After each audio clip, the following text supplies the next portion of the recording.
Hello students, today we will read chapter 1 when, where and how.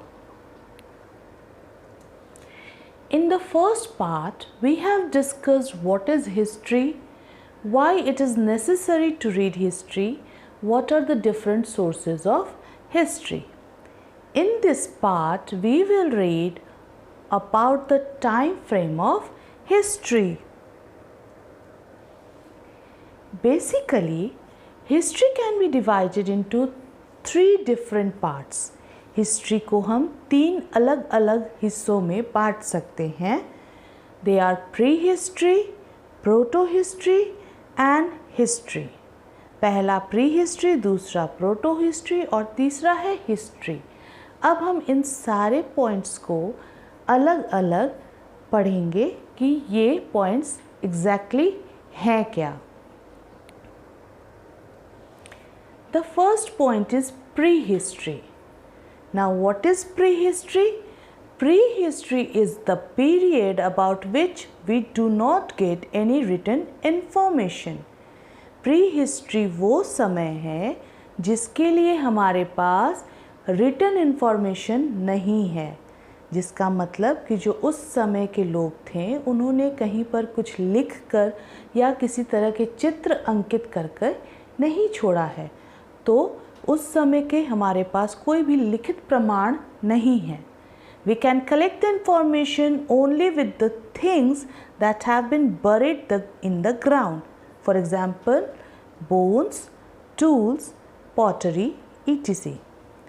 मतलब उस समय जो सामान हमें ज़मीन की खुदाई में मिलती है तो हम उसका अध्ययन करके पता लगाते हैं कि ये कितनी पुरानी है, किस समय की है. तो हमें जो ज़मीन में दबी हुई चीज़ें मिलती हैं जैसे कि बोन्स हो गई, हड्डियाँ हो गई, टूल्स हो गए, उस समय जो हम औजार यूज़ करते थे वो सब सामान, या फिर बर्तन हो गए, तो ये जो हमें मिलती है इसके अध्ययन के आधार पर हम निर्धारित करते हैं कि ये कितनी पुरानी है और उस समय की व्यवस्था कैसी रही होगी. तो this time frame is called pre-history. Second, proto-history. This period is the time for which we have written records but very few. Proto-history के कुछ लिखित प्रमाण हैं लेकिन बहुत ही कम हैं. The written records are still cannot be deciphered. अभी written प्रमाण जो हैं वो पढ़े नहीं गए हैं. बहुत सारे ऐसे हैं जो हमने अभी उनको समझा नहीं है कि एग्जैक्टली वो क्या लिखा है या किस तरह की फ़ोटो बनी हुई है. ये अभी बहुत सारी ऐसे हैं जो क्लियर नहीं हैं. So the archaeological sources are the main source of this period like Indus valley civilisation.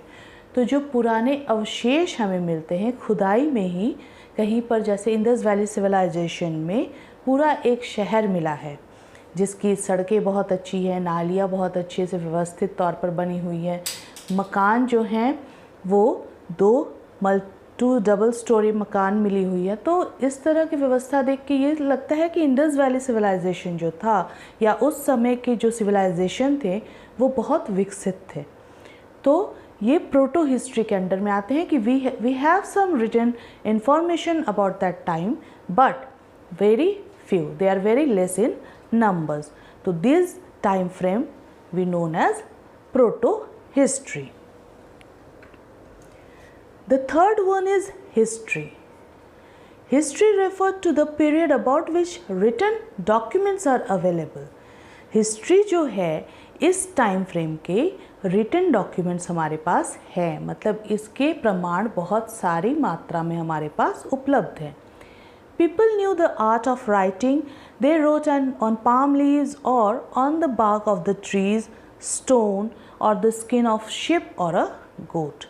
उस समय के लोग पेपर का आविष्कार उस समय नहीं हुआ था, तो उस समय के लोग पेड़ों के छालों पर लिखते थे, पत्तियों पर लिखते थे, पत्थरों पर लिखते थे या चित्र बनाते थे.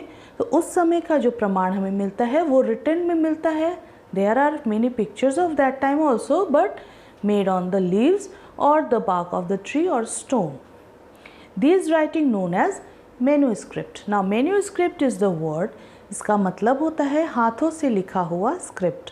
तो उस समय कोई निश्चित स्क्रिप्ट नहीं थी, लेकिन जैसे चित्र बनाए गए हैं या उस समय की भाषा जो भी वो लिखते थे, उस समय का जो लिखा हुआ है उनके हाथों से बनी हुई, उसको मैन्यूस्क्रिप्ट कहते हैं। So that is all for today. In the next class, I'll tell you about the dates in the history. Thank you for watching. Bye. Take care.